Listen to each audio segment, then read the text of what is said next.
ನಂಜನಗೂಡು ತಾಲೂಕು ಕಚೇರಿ ಸಭಾಂಗಣದಲ್ಲಿ ರಾಷ್ಟ್ರೀಯ ಹಬ್ಬಗಳ ಆಚರಣಾ ಸಮಿತಿಯ ವತಿಯಿಂದ ನಾಡಪ್ರಭು ಶ್ರೀ ಕೆಂಪೇಗೌಡರ ಜಯಂತಿಯನ್ನ ಆಚರಿಸಲಾಯಿತು.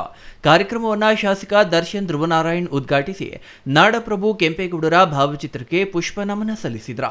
ನಂತರ ಮಾತನಾಡಿದ ಅವರು, ಬೆಂಗಳೂರು ನಗರದ ಅಭಿವೃದ್ಧಿಗೆ ಭದ್ರ ಬುನಾದಿ ಹಾಕಿದ ಮಹಾನ್ ವ್ಯಕ್ತಿ ನಾಡಪ್ರಭು ಕೆಂಪೇಗೌಡರು.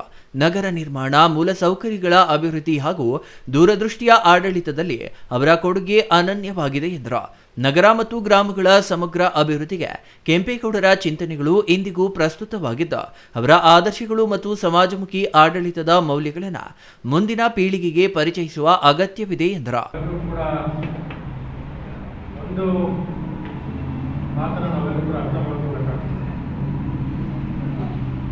ಬೆಂಗಳೂರು ಸಾಕಷ್ಟು ಬೆಳೆದಿದೆ.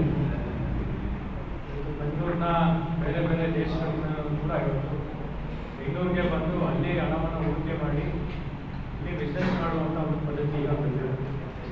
ವ್ಯಾಪಕವಾಗಿ ಎಕ್ಸ್ಪ್ಯಾಂಡ್ ಆಗಿದೆ. ನಾವೆಲ್ಲೂ ಕೂಡ ಇವತ್ತು ಬೆಂಗಳೂರಿನ ಆದರ್ಶದಲ್ಲಿ ಇವತ್ತು ಬೆಂಗಳೂರು ಇಡೀ ರಾಷ್ಟ್ರದಲ್ಲಿ, ಇಡೀ ವಿಶ್ವದಲ್ಲಿ ಪ್ರಖ್ಯಾತಿಯನ್ನು ಪಡ್ಕೊಂಡು ಒಂದು ಸಿಲಿಕಾನ್ ಸಿಟಿಯಾಗಿ ಬೇರೆ ಬೇರೆ ವಿಶ್ವದ ನಗರಿಗಳಿಗೆ ಇವತ್ತು ಕಾಂಪಿಟೇಷನ್ ಆಗಿ ಇವತ್ತು ಬೆಂಗಳೂರು ಕಾಣಿಸ್ತಾ ಇದೆ ಅಂತಂದರೆ ಅದಕ್ಕೆ ಮೂಲ ಬುನಾದಿಯನ್ನು ಹಾಕಿದಂಥವರು ನಾಡಪ್ರಭು ಕೆಂಪೇಗೌಡರು ತುಂಬ ಹೆಮ್ಮೆಯಿಂದ. ಯಾಕೆಂತಂದರೆ ಅವತ್ತಿನ ದಿವಸ ಒಂದು ಪ್ಲ್ಯಾಂಟ್ ಸಿಟಿಯನ್ನು ಯಾವ ರೀತಿ ಮಾಡಬೇಕು ಅನ್ನೋ ಚಿಂತನೆ, ಆ ದೂರದೃಷ್ಟಿ ಅವರಲ್ಲಿ.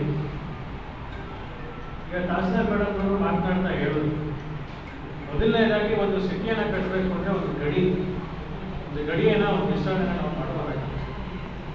ಡೆಫಿನೆಟ್ ಬೌಂಡ್ರಿ ಇದ್ರೆ ಮಾತ್ರ ಆ ಒಂದು ಪ್ರದೇಶಕ್ಕೆ ರೆಪ್ರೆಸೆಂಟೇಷನ್.